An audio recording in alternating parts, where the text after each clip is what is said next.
Vote বড় বালাই। আর vote শুধুমাত্র গণতান্ত্রিক প্রক্রিয়ায় নয়, বলা চলে যে একই সঙ্গে আজকের দিনে দাঁড়িয়ে রাজনীতির ময়দানে জমে উঠেছে রাজনৈতিক লড়াই। আর সেই লড়াইয়ে নিজেদের শক্তি প্রদর্শনে কোন রকমের খামতি রাখতে নারাজ শাসক দল বিজেপি। কারণ কথায় আছে যে বিনা যুদ্ধে নাহি দেব 1 ইঞ্চি সূচাগ্র মেদিনী।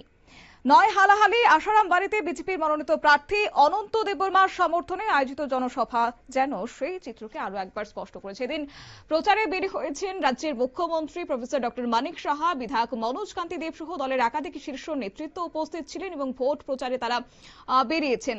মুখ্যমন্ত্রীর বক্তব্যে এদিন উঠে এসেছে উন্নয়ন, স্থিতিশীলতা এবং শান্তির বার্তাও। কি রয়েছে এদিন মুখ্যমন্ত্রীর বক্তব্য, শুনুন।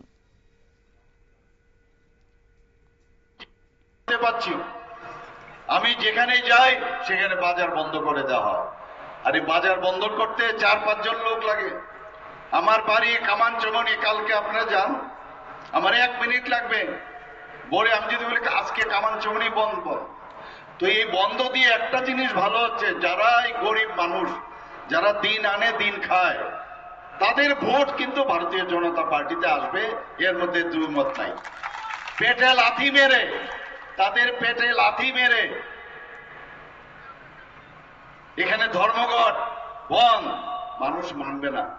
বন্ধুগণ, আমরা চাই শান্তি, এবং অশান্তির নামে যে একটা বাতাবরণ, বিশেষ করে খোয়াই ডিস্ট্রিক্টে বিভিন্ন জায়গায় যা করছে আমাদের ভারতীয় জনতা পার্টি, আমাদের শুরুই হয়েছে আশারাম বাড়ির থেকে। আপনাদের মনে আছে আশারাম বাড়ির, সেখানে আমাদের কার্যকর্তারা 5-6 জন, তারা মাননীয় প্রধানমন্ত্রীজির শেষ রোববারে যে মন কি বাত অনুষ্ঠান দেখছিল, তাদের ঘরের ভিতর গিয়ে হামলা করে, শুধু তাই নয়, তাদের বাড়ি ঘর এবং গাড়ি স্কুটার ইত্যাদি সব ভেঙে দেওয়া হয়েছে। আপনারা সবাই সেই চিত্র দেখেছেন। আমি এর জন্য এখন নতুন একটা নাম দিয়েছি, তিপ্রা মাথা পার্টি, টিএমপি। আমি নাম দিয়েছি তিপ্রা মারপিট পার্টি। তিপ্রা মারপিট পার্টি। এখন যেখানে যাও মারো, আর মারতে মারতে মারতে মারতে তোমাদের যখন অস্তিত্ব বিলীন হবে, কারণ আমাদের মাঝে মথার যে কোনো ফিলোসফি নেই, কোনো দর্শন। মুখ্যমন্ত্রীর বক্তব্য আপনারা শুনলেন।